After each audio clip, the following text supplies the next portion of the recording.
Hi,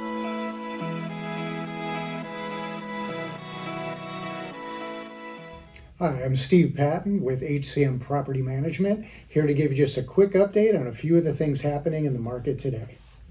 All right, so the first thing I want to talk about is the big class action lawsuit against the National Association of Realtors.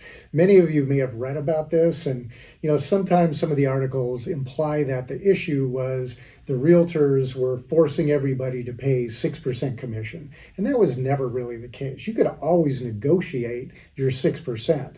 Some agents would, some wouldn't, but you always had the ability to do it. The real issue comes down to the multiple listing service.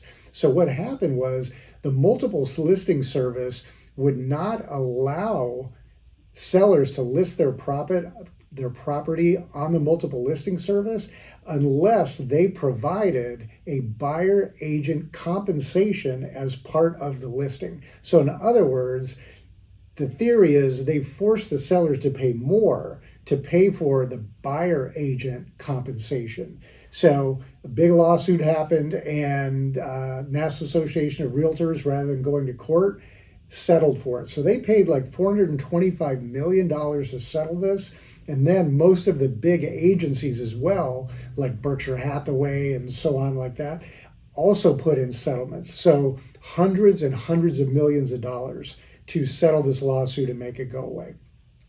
So with the settlement, they're putting together new rules with that about how buyer agents are going to get paid. And so it's not completely clear yet how all that's going to trickle down, but they were looking at setting an August time frame for that to go into effect. But as of today, an injunction was filed to postpone that settlement agreement so that there are more protections for buyers built into that.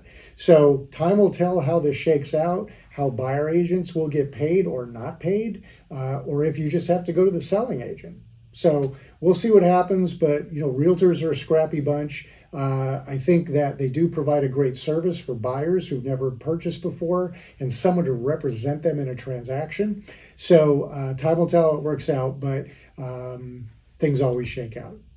Okay, the next thing to talk about are mortgage interest rates. Unfortunately, mortgage interest rates are back up over 7%. As of today, they're a 7.25% rate for a new 30-year fixed mortgage. Why? Well, the economy kind of just keeps firing on all cylinders. And so the rate of inflation is still beyond the Fed's target rate of 2%. So as a result, they decided not to drop rates, short-term rates again. So what happens? People overreact to it and the market rates pick up a little bit. So the general consensus is that there may not be a rate drop this year.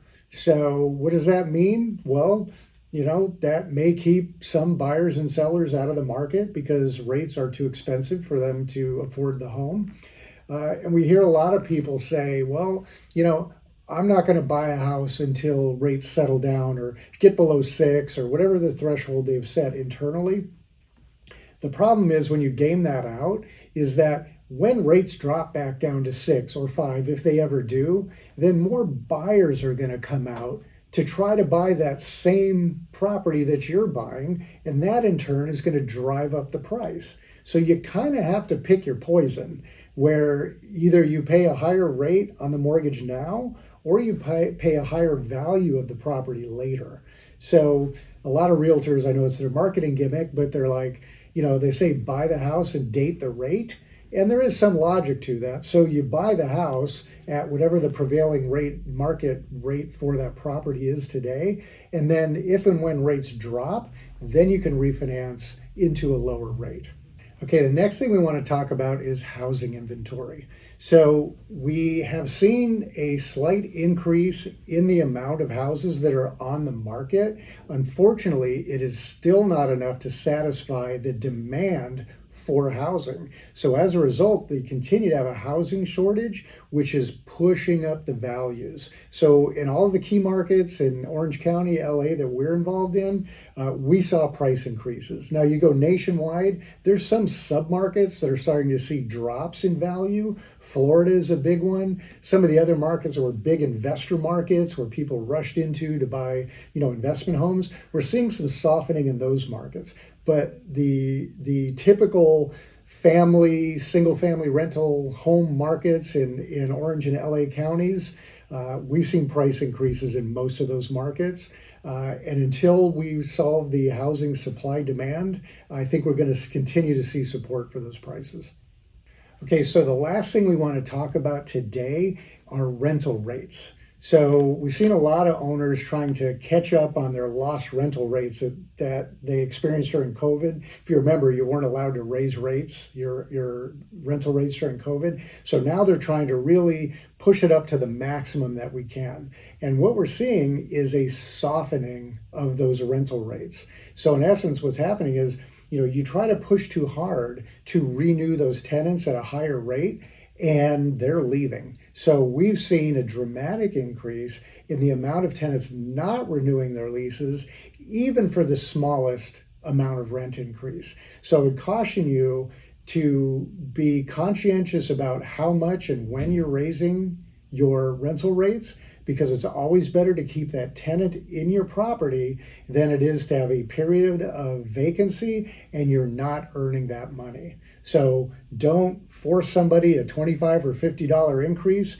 and you're going to lose a month or two of rent. That's never a winning solution for an investor like you.